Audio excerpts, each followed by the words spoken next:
నమస్తే, welcome to our channel. ఈరోజు మనతో పాటుగా స్టూడియోలో హోమియోపతి డాక్టర్ భరద్వాజ్ గారు ఉన్నారు. వారిని అడిగి కొన్ని వివరాలు తెలుసుకుందాం. నమస్తే సార్. నమస్తే అండి. ప్రస్తుతం ఎక్కడ చూసినా మా అబ్బాయి హైపర్ యాక్టివ్, మా అమ్మాయి హైపర్ యాక్టివ్, ఇదే వర్డ్ అనిపిస్తుంది. అసలు హైపర్ యాక్టివ్ అంటే ఏంటి?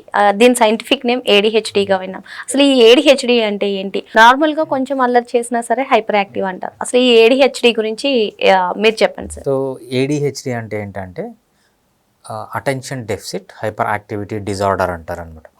సో మనకు మెయిన్గా ఒక బుక్ ఉంటుంది, ICD-11 అని, లేకపోతే DSM-5 అని. మనం ఏదన్నా సైకలాజికల్ డిజార్డర్స్ గురించి మాట్లాడేటప్పుడు ఆ బుక్స్ రెఫరెన్సే తీసుకోవాలన్నమాట.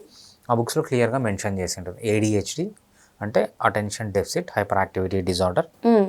లేకపోతే దీన్ని ముందు ADD అనేవాళ్ళు అనమాట, అటెన్షన్ డెఫిసిట్ డిజార్డర్ అనేవాళ్ళు. సో ఇదేంటంటే సింపుల్గా దీన్ని అర్థం చేసుకోవాలంటే పిల్లలు అనేవాళ్ళు తక్కువగా యాక్టివ్గా ఉండకూడదు, అంటే డల్గా ఉండకూడదు. చాలామంది డల్గా ఉంటారు, చాలామంది మళ్ళీ ఎక్కువ ఉంటారు అనమాట. వాళ్ళు కావాల్సిన దానికంటే ఎక్కువ యాక్టివ్గా ఉంటారు. మనకు తక్కువ ఉన్న ప్రాబ్లమే, ఎక్కువ ఉన్న ప్రాబ్లమే అనమాట. పిల్లలు ఎలా ఉండాలంటే ఎంత అల్లరి చేయాలో అంతే చేయాలి. సో ఎంత కాన్సన్ట్రేట్ చేయాలో అంతే కాన్సన్ట్రేట్ చేయాలి. ఎంతవరకు ఉండాలో అంతవరకే. ఎప్పుడైతే అది ఆ బ్యాలెన్స్ అనేది పోతుందో, ఉన్న దానికంటే ఎక్కువ యాక్టివిటీ, చాలామంది తల్లిదండ్రులు చెప్తుంటారు, మా వాడు చాలా యాక్టివ్, అసలు పొద్దున కరాటే పోతాడు, రాత్రి కుంగ్ఫు పోతాడు, అసలు చదువుతాడు, అది చేస్తాడు, ఇది చేస్తాడు అని కొంతమంది అలా చెప్తారనమాట. కొంతమంది ఏం చెప్తా అంటే అసలు మా వాడికి కాన్సన్ట్రేషనే ఉండదు, ఒక్క దానిపైన కూడా కాన్సన్ట్రేషన్ ఉండదు.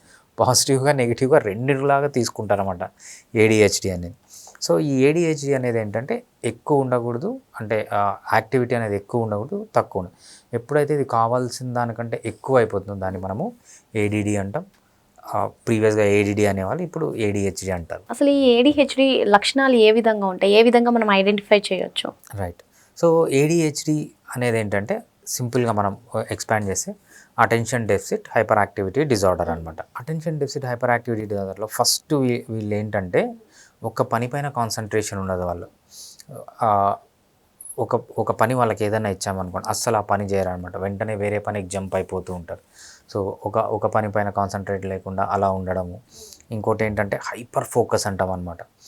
వాళ్ళకి ఏదన్నా ఒక పని నచ్చిందనుకోండి, ఇంకా ఆ పనిని చేయకుండా ఉండడానికి వాళ్ళని డిస్టర్బ్ చేయలేమన్నమాట.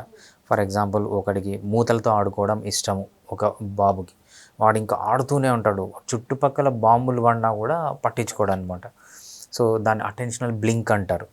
అంటే ఆ హైపర్ ఫోకస్ వల్ల పక్కన ఏం జరుగుతుందో అనేది మిస్ అయిపోతారు అనమాట. ఇంపల్సివిటీ అంటాం అనమాట. ఇంపల్సివిటీ అంటే ఏంటంటే impulse to do other things. ఇప్పుడు ఒక పని చేస్తాడు, మళ్ళీ ఏదన్నా చుట్టుపక్కల ఏదన్నా తెలిసిందనుకోండి, ఫర్ ఎగ్జాంపుల్ కూర్చొని ఏదన్నా చదవాలని బుక్ తీశాడు, పక్కన ఏదైనా సౌండ్ వచ్చింది, ఆ సౌండ్ దగ్గరికి వెళ్ళిపోతాడు.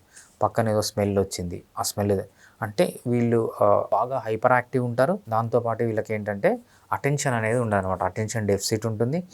ఇంపల్సివ్, మనకు ప్రతి ఒక్కరికి ఇంపల్సెస్ ఉంటాయి, నాకు ఉంటాయి, మీకు ఉంటాయి. మనం ఏదైనా పని చేసేవాళ్ళు ఏదైనా డిస్ట్రాక్షన్ ఉంటుంది, మనం అంతగా డిస్ట్రాక్ట్ కామన్నమాట. వీళ్ళు ఏంటంటే హైలీ డిస్ట్రాక్టబుల్.